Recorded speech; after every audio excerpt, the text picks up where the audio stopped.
Classificação de equações. Observe as figuras seguintes e responda às questões. Primeira questão, pode a figura A ser um quadrado? Ora, para que a figura A seja um quadrado, significa que o valor desta expressão tem que ser igual a 15. Resolvendo a equação, portanto, podemos então formar uma equação, 3p igual a 15.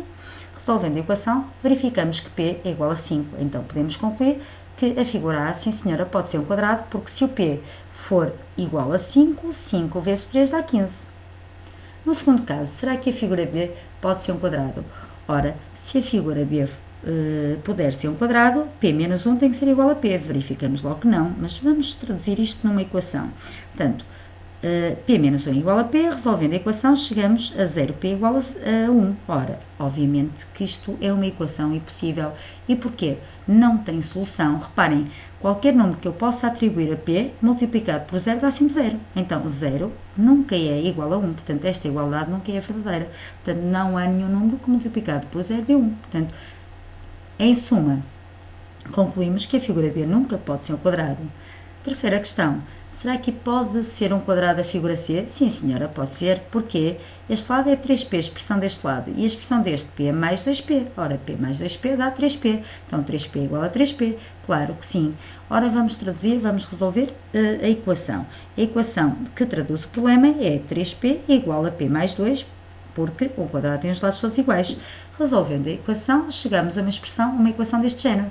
0p igual a 0. Lá está. Existem uma infinidade de soluções. Porquê? O p pode ser um número qualquer, porque multiplicado por 0 dá sempre 0. Portanto, a igualdade é sempre verdadeira, ok? Portanto, no contexto do problema, temos de ter atenção. Como estamos a falar aqui de comprimentos, eu não posso dizer, não faz sentido que o p seja menos 1, por exemplo, porque reparem, se o p for igual a menos 1, estou a dizer que este lado vale menos 3. Porquê? Porque 3 vezes menos 1 dá menos 3. O que não faz sentido, é um absurdo, está bem? Os comprimentos têm que ser sempre maiores do que 0, ok? Pronto, vimos então 3 situações. Podemos dizer que no primeiro caso estamos perante uma equação possível, porque tem solução e determinada, porque tem um número finito de soluções, ok? No segundo caso estamos perante uma equação impossível, porque não tem solução, certo? Então escreve-se desta forma ou desta, conjunto vazio. E no terceiro caso estamos perante uma equação possível, porque tem solução, e indeterminada, porque tem um número infinito de soluções, está bem? Fazendo um resumo, portanto, equações podem ser possíveis e impossíveis, dentro das possíveis determinadas e indeterminadas.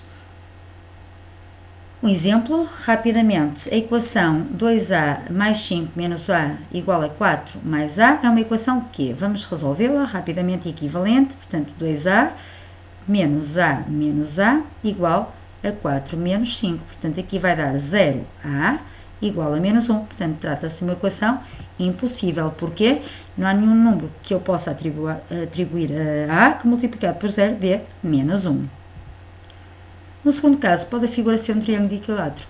Claro que não, porque um triângulo equilátero tem que os lados todos iguais. Então, reparem, x nunca será igual a x menos 10. Resolvendo esta equação, que acabei de dizer, vai dar uma equação impossível. Portanto, isolando os termos dependentes, os termos em x, se quiserem, vai dar 0x igual a menos 10. Portanto, não há nenhum número que eu possa atribuir a x que multiplicado por 0 dê menos 10. Portanto, a figura nunca poderá ser um triângulo equilátero. Uma situação muito importante que vocês têm que ter muito cuidado, têm que ver qual é o universo que estão a trabalhar. Por exemplo, tem aqui esta equação. Escrevendo desta forma, dá 2x igual a menos 2. Portanto, a solução desta equação será menos 1, não é? Porquê? 2 vezes menos 1 é igual a menos 2, está bem? 2 vezes menos 1 dá menos 2 e menos 2 é igual a menos 2. Mas eu tenho que ter em atenção o universo. Se eu disse, se no enunciado estiver resolve em quê? Então a solução da equação é menos 1, certo? Então trata-se de uma equação possível e determinada. Mas se disser assim resolve em n, a equação já é impossível. Porquê? Menos 1 não é um número natural. Então é uma equação impossível, tá? Outro exemplo. Reparem, estou a resolver uma equação qualquer e chego x igual a 0. Então, eu posso escrever que em n a equação é impossível. Porquê? Porque 0 não é um número natural.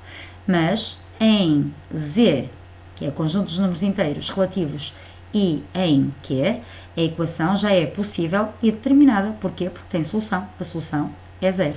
Ok? Mais um exemplo para terminar. Se resolver uma equação e chego, sei lá, a x igual a 1 meio, então quer dizer que em n a equação é impossível. Porquê? Porque 1 meio não é um número natural.